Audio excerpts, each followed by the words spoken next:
ሰላም ጤና ይስጥልኝ ውድ ተመልካቾቼ እንዴት ናችሁ? ዛሬ እንግዲህ ስለ ሪል ስቴት ዙሪያ ነው ይዤላችሁ የመጣሁት። ከዚህ በፊትም ያው ቲክቶክ ላይም ጠይቃችሁ ነበር፣ በውስጥ መስመርም ስለምጽፉልኝ ያው አልፎ አልፎ ለቤት ለሱቅ ከዚህ በፊት አስተዋውቅ አይታችኋል። አሁን ደግሞ አሪፍ ሌላ ሪል ስቴት እንግዲህ እናንተም ሄዳችሁ በአካል አጣርታችሁ አምናችሁበት ልገዙት የምትችሉት ሪል ስቴት ይዤላችሁ መጥቻለሁ። አዲስ አበባ ላይ የሚገኙት ያው ሞን ሪል ስቴት ይባላሉ። በጨርቃ ጨርቅና በኢምፖርት ኤክስፖርት ታዋቂ ናቸው። አሁን ደግሞ በሪል ስቴት ዙሪያ መጥተዋል እና ሞን ሪል ስቴትም ቤቶቹን የሚሰራው ወደ 7000 ካሬ በሚገኝ ቦታ ላይ ነው። እዛ መሬት ላይ እንግዲህ ወደ G+19 ወደ 4 ቢልዲንግ ይኖራል፣ ሱቆች ይኖራሉ። በአሁን ሰዓት ላይ ደግሞ ሱቆች ተጠናቀው ለሽያጭ የቀረበዋል 100% ተጠናቀው ያው ሰው ገዝቶ ብቻ መጠቀም የሚችላቸው ሱቆች አማራጮች አሉ። ቤትም ደግሞ ከፈለጋችሁ ከ50% የባንክ ብድር አማራጭ አላቸው። ልክ ከዚህ በፊትኛ እንደገዛ ነው አይነት ቤት ማለት ነው። 50% ከወለድ ነፃ የባንክ ብድር አለን ብለዋል። 8% ቅድሚያ ክፍያ ደግሞ ከፍላችሁ ከ499,000 ብር ጀምሮ የቅድሚያ ክፍያ በመክፈል ያው ቤትም ባለቤት መሆን ይቻላል እያሉ ነው። እስከ 50% ለምሳሌ 8% ቅድሚያ ከከፈላችሁ እስከ 50% በዙር እየከፈላችሁ ከዛ 50% የባንክ ብድር ከወለድ ነፃ አለን ብለዋል። እንደዚህ አይነት አማራጭ አላችሁ። ከዚህ በፊት ስለጠየኳችሁ ነው። ሙሉ የተጠናቀቀ ቤት ነው የምፈልጉት ወይስ ከመሬት አብሮ ከነሱ ጋር እየሰራችሁ ነው ማግኘት የምፈልጉት? ለምሳሌ በ2-3 ዓመት የሚያስረክቧችሁ ወይ ደግሞ ቶሎ ያለቀ 50% ዳውን ፔመንት ከፍላችሁ ሌላውን ደግሞ በባንክ አያይዛችሁ እንደዚህ አይነት አማራጮች ነው ያሉት በብዛት እና ይሄ የእናንተ ፍላጎት ነው። ቶሎ እንዲያልቅልን ነው የምፈልገው ቶሎ ማግኘት እንፈልጋለን ለምትሉት ቶሎ ያለቀውን ሱቅ ዲል አድርጎ ያው ሙሉን ከፍሎ መረከብ የሚችልበት አማራጭ አለ። ቤትም ደግሞ ገና ከመሬት ከፋውንዴሽን ሲሰሩ አብራችሁ እናንተ እየሰራችሁ ወደ በ2 ዓመት በ3 ዓመት ውስጥ ያስረክቧቸዋል ማለት ነው። እንደዚህ አይነት አማራጭ ስላለ ሞን ሪል ስቴት ሄዳችሁ ጎብኙት። ስልካቸውን ከስራ አስቀምጥላችኋለሁ። እስቲ ከነሱ ደግሞ ከሴልስ የሚያስረዳን ሰው ይኖራል። እዛ አዲስ አበባ ድረስ ሄዶ የተቀረጸ ቪዲዮ ነው እዩትና ከዛ አብረን እንመለሳለን። ሀሳብ አስተያየታችሁን ደግሞ በኮሜንት አስቀምጡልኝ። ሁሉ ነገር ዲቴል ስለነሱ ስለ ሪል ስቴቶች ስለማስቀምጥላችሁ ትወዱታላችሁ ተስፋ አደርጋለሁ። አይታችሁት እስቲ እንመለስ።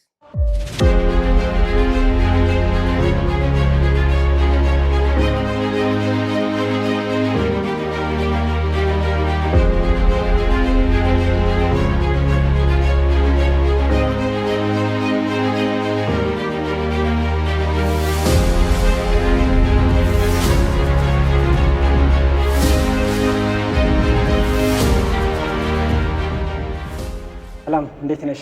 ደህና ነኝ እግዚአብሔር ይመስገን። እንዴት ናችሁ? እግዚአብሔር ይመስገን። እንኳን ደህና መጣችሁ። እንኳን ደህና ቆያችሁ። እንግዲህ 50% የባንክ ብድር ከወለድ ነፃ አመቻችታችሁ ቤቶችን እየሸጣችሁ ነው የሚባል መረጃ ሰምተን እሱን ቼክ ልናደርግ የመጣና እስኪ ስምሽን እና የስራ ኃላፊነትሽን እንደውም ስለ ካምፓኒያችሁ አንዳንድ ነገር በይ። አመሰግናለሁ። እኔ ማህሌት እባላለሁ። ማህሌት ደስታ እባላለሁ።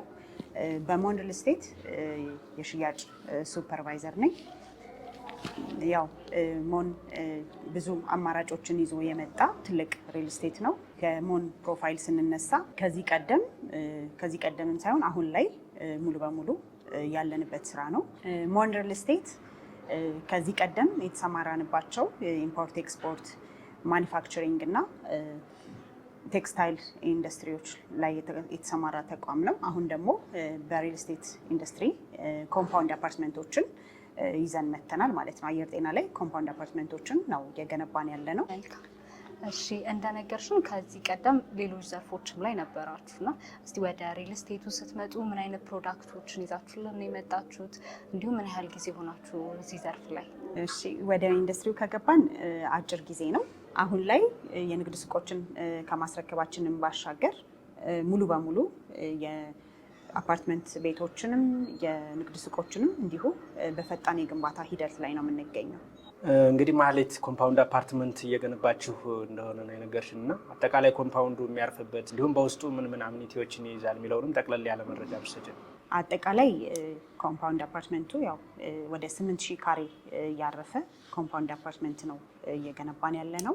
ከሷ ህንፃዎቹ ከሚያርፉበት አጠቃላይ ወደ 4 ብሎኮች የመኖሪያ አፓርትመንቶች ይኖሩታል። ከህንፃው ከሚያርፍበት ውጪ ያለው ወደ 3500 ካሬ ወይም 46% የሚሆነው ደግሞ የአሚኒቲዎችን የሚይዝ ይሆናል ማለት ነው። አሚኒቲዎችን ማለት የመዋኛ ገንዳ ይኖረዋል፣ የልጆች መዝናኛ ቦታዎችን፣ ፕሌይግራውንዶችን፣ የቴኒስ ኳስ፣ የቅርጫት ኳስ መጫወቻ ቦታዎችን እና ለአዋቂዎች ሰፊ የመዝናኛ መናፈሻ፣ መጽሐፍ ሊያነቡ ሊሆን ይችላል፣ ንፋስ ለመቀበል የሚንቀሳቀሱበት ቦታ መናፈሻ ይኖረዋል ማለት ነው። በዚሁ አጋጣሚ አብሬ ማንሳት የምፈልገው ነገር ብዙ ጊዜ በሪል ስቴቶች ላይ ባልተለመደ መልኩ አሁን ላይ የመብራት የውሃ ኢሹዎች መጨረሻ ላይ ቤቶች ግንባታቸው ካለቀ በኋላ ነው እነዛን ነገሮች የማግኘት እድል የሚኖረው።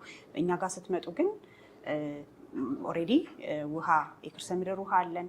መብራት 3 ፌዝ ትራንስፎርመር የራሳችንን አስገብተን ያለ ነው። ስለዚህ የውሃና የመብራት ኢሹዎች ቀድሞ ተፈተዋል። አሁን ላይ እንደነገርሽን ኮምፓውንዱ ላይ የመኖሪያ ቤቶችም የንግድ ሱቆችም እንዳሉ ነገርሽናል። እስኪ የመኖሪያ ቤቶቹ በስንት ካሬ አማራጮች እንዳሏችሁ ብታብራሪልን። አሁን ላይ ያው በተለያዩ የካሬ አማራጮች ማለትም ከባለ 1 መኝታ እስከ ባለ 3 መኝታ አማራጮችን እየሸጥን ያለ ነው። ባለ 1 መኝታ 80 ካሬ አማራጭ አለ። እንዲሁም ባለ 2 መኝታ ደግሞ ከ97 ካሬ ጀምሮ እስከ 127 ካሬ አማራጮች አሉ። ወደ ባለ 3 መኝታ ስንመጣ ደግሞ ባለ 3 መኝታ ከ139 ካሬ እስከ 165 ካሬ አማራጮችን ይዘን ያለ ነው። እነዚህን አማራጮች ሁሉም ማለት በሚባል ደረጃ ባለ 2 መኝታዎቹም ባለ 3 መኝታዎቹም ተጨማሪ የሰራተኛ ክፍል አላቸው። የካሬ አማራጭ እንዳላችሁ ነግረሽኛል። እያንዳንዱ የካሬ ዋጋና ስላከፋፈላቸው የተወሰነ መረጃ ብትሰጪኝ። ዋጋ ላይ ስንመጣ አሁን ላይ እየሸጥንበት ያለው የካሬ ዋጋ ከ54,000 ብር ጀምሮ እስከ 77,900 የካሬ ዋጋ ነው እየሸጥን ያለ ነው። አከፋፈል ላይ ስንመጣ አማራጮች አሉን እና ከነዛ አማራጮች አንዱ በ8% ቅድመ ክፍያ 8% ከፍለው ደንበኞች ቀሪውን ክፍያ ደግሞ በግንባታው ሂደት ቤቱን እስከሚረከቡ ባለው ጊዜ የሚከፍሉትን አማራጭ ነው ያለን። ሌላኛው የአከፋፈል ሂደታችን ደግሞ 50-50 የባንክ አማራጭ ነው። እሱም ከወለድ ነፃ 50%ቱን ደንበኞች በግንባታው ሂደት 50%ቱን ይከፍላሉ። ቀሪ 50%ቱን ደግሞ ቤቱን ከተረከቡ በኋላ ከወለድ ነፃ ለ10 ዓመት የሚከፍሉበትን አማራጭ ነው ይዘን የመጣ ነው። የነገርሽን ያከፋፈል ሁኔታዎች በጣም አሪፎች ናቸው። እስቲ የበለጠ ስለ ባንክ ኦፕሽኑ ብታብራሪልን። ምን ያህል ነው ከኛ መክፈል የሚጠበቅብን በግንባታ ሂደት እንዳልሽን 50%ቱን እሱን ብታብራሪልን። የባንክ አማራጫችን ላይ ስንመጣ መጀመሪያ በጣም አሪፍ ጥያቄ ነው ያነሳሽው። ምክንያቱም አሁን ላይ ብዙዎች የሚያነሱት ጥያቄ ነው። ያንንም አማራጭ ይዘን መምጣታችን በራሱ መሆንን በጣም ፈላጊው እንዲበዛ ያደረገበት ሁኔታ ነው ያለው እና የባንክ አማራጩ ምንድን ነው? 50%ቱን ደንበኛው ይከፍላል በግንባታ ሂደት 50%ቱን ይከፍላል ቤቱን እስከሚረከብ ባለው ጊዜ ማለት ነው። ከዛ ቀሪውን 50% ደግሞ ቤቱን ከተረከበ በኋላ ከወለድ ነፃ ለ10 ዓመት የሚከፍልበት አማራጭ ማለት ነው። ያንን ስንል ምንድን ነው? አሁን ለምሳሌ ባለ 1 መኝታ አማራጭን ብንወስድ ባለ 1 መኝታው ላይ ደንበኛው መክፈል የሚጠበቅበት 50%ቱን ነው። 50%ቱ ወደ 3.1 ሚሊዮን አካባቢ ይመጣል። 3.1 ሚሊዮኑን በደንበኛው በግንባታ ሂደት ይከፍላል። ቀሪውን 50% ደግሞ ያንኑ አማውንት ማለት ነው ወደ 3.1 ሚሊዮን ብር እሱን ደግሞ ቤቱን ከተረከበ በኋላ ባንኩ ለሞን ሪል ስቴት ይከፍላል። ደንበኛው ደግሞ ቤቱን እየኖረበት ለ10 ዓመት ያንን ብር መልሶ ይከፍላል ማለት ነው። እንዲሁ በምሳሌ አሁንም ስንጠቅስ ባለ 2 መኝታ ላይም ስንመጣ ባለ 2 መኝታ ጠቅላላ ዋጋው ወደ 7.6 ሚሊዮን ብር ነው የሚሆነው። የዛን ደንበኛው መክፈል የሚጠበቅበት የዛን 50% ነው የሚሆነው። 50%ቱ ወደ 3.8 ሚሊዮን ብር ነው። ስለዚህ እኛ ደንበኛው በሚሰጠን 3.8 ሚሊዮን ብር ነው ግንባታውን የምንጨርሰው ማለት ነው። ቀሪ 50%ቱን በተመሳሳይ ከደንበኛው የምናገኘው ቤቱን ከተረከበ በኋላ ባንኩ ቤቱን ተረክቦ ደንበኛው ለባንኩ ነው ተከፋይ የሚያደርገው። ባንኩ ደግሞ 50%ቱን ለእኛ የሚከፍለን በዛ መሰረት ነው የሚሆነው ማለት ነው። እንዲሁም ባለ3 መኝታ አማራጭ ላይ ስንመጣም ባለ3 መኝታ ጠቅላላ ዋጋው 10 ሚሊዮን 800 ሺህ አካባቢ ነው የሚሆነው። የዛን 50% መክፈል የሚጠበቅበት ወደ 5.4 ሚሊዮን ብር ይሆናል ማለት ነው።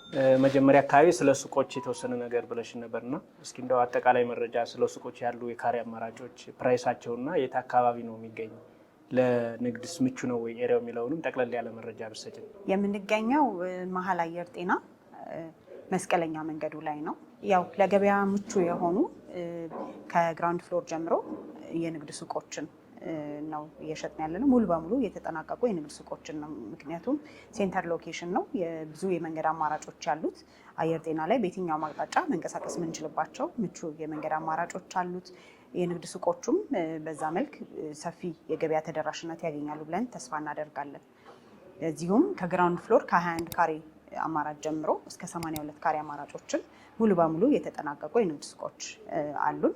በ50% ቅድመ ክፍያ ሱቆችን መግዛት የሚቻልበት አማራጭ ነው ያለን። እንዲሁም ያው በረጅም አከፋፈል ደግሞ ሱቆችን መረከብ እንፈልጋለን ለሚሉ ደንበኞች ደግሞ በ1 ዓመት ከ6 ወር የምናስረክባቸው በ30% ቅድመ ክፍያ የምንሸጣቸው የንግድ ሱቆችም አሉን ማለት ነው። ኮምፓውንዶቹም ላይ ስለሚገኙ አሚኒቲዎች ነግረሽናል፣ ስለ ንግድ ሱቆችም ስለ ቤቶችም እና እስኪ አካባቢው ላይ እዚህ ላይ ኢንቨስት ስናደርግ ምን ምን ነገሮችን ማግኘት እንችላለን በቅርብ ርቀት? ያው አካባቢው ላይ ከትምህርት ቤቶች ጀምረን በቅርብ ርቀት ትምህርት ቤቶችን፣ የእምነት ተቋማትን፣ ሆስፒታሎችን የምናገኝበት አማራጮች አሉ። እንዲሁም ምቹ የሆነ የመንገድ የትራንስፖርት አማራጮች ወደ የትኛውም መስመር ላይ መሄድ ብንፈልግ ምቹ የመንገድ የትራንስፖርት አማራጮች በአራቱም አቅጣጫ ያሉት አካባቢ ነው። እኛም ይሄንን ከግምት ውስጥ በማስገባት ነው እዚህ መንደር ላይ ኮምፓውንድ አፓርትመንቶችን መገንባት የጀመርነው። ስለሰጠሽን መረጃ እጅግ አድርገን እናመሰግናለን። እሺ፣ እኔም ስለመጣችሁ ስለጎበኛችሁን በጣም አመሰግናለሁ። እሺ፣ አመሰግናለሁ። አይቻለሁ ሁሉ ነገር። እናንተም ከኔ እኩል እንዳያችሁ ተስፋ አደርጋለሁ። ሙሉውን ስለ አብራሩልን። እናንተም ደግሞ ሀሳብ አስተያየታችሁን ኮሜንት ላይ አስቀምጡልኝ። መረጃ ደግሞ ከፈለጋችሁ እነሱ እንዴት ነው ማግኘት የምፈልገው ካላችሁ እታች ስልክ ቁጥር ስለማስቀምጥላችሁ ዲስክሪፕሽን ላይም ስለማስቀምጥላችሁ ገብታችሁ ቼክ አድርጉ ማለት ነው። ራሳችሁ በአካል ሄዳችሁ ከራሳችሁ ሰው አጣርታችሁ ደግሞ ሞር ከዚህ የበለጠ በአካል ስትረዱ ስታዩ አሪፍ ነው ማለት ነው። ይሄ ይዤላችሁ የመጣሁት አማራጭ ለምሳሌ ሙሉ ለሙሉ ያልተጠናቀቀ ቤት ሆኖ ያው ቀስ በቀስ በሂደት በፕሮግረስ የምትጠናቀቁት የማያስቸኩላችሁ ይሄ ቶሎ ብራምጡ የማትባሉበት ቦታ ስለሆነ ይሄ ላይ ቀስ ብሎ መክፈል የሚፈልግ ሰው ጥሩ አማራጭ ነው። ሱቅም ደግሞ ወዲያው መረከብ የሚፈልግ ሰው ደግሞ ይሄም አሪፍ አማራጭ ነው። ሱቅም ደግሞ መረከብ ቶሎ መፈልጉ ከሆነ ቀስ በቀስ በሂደት ገና የሚሰሩ ስላሉ ከነሱ ጋር ደግሞ አብራችሁ እዛኛው ላይ መሳተፍ ትችላላችሁ ማለት ነው። ይሄን ይመስላል። ከወደዳችሁት እንግዲህ በኮሜንት ሀሳብ አስተያየታችሁን ስጡኝ። ቴንኪዩ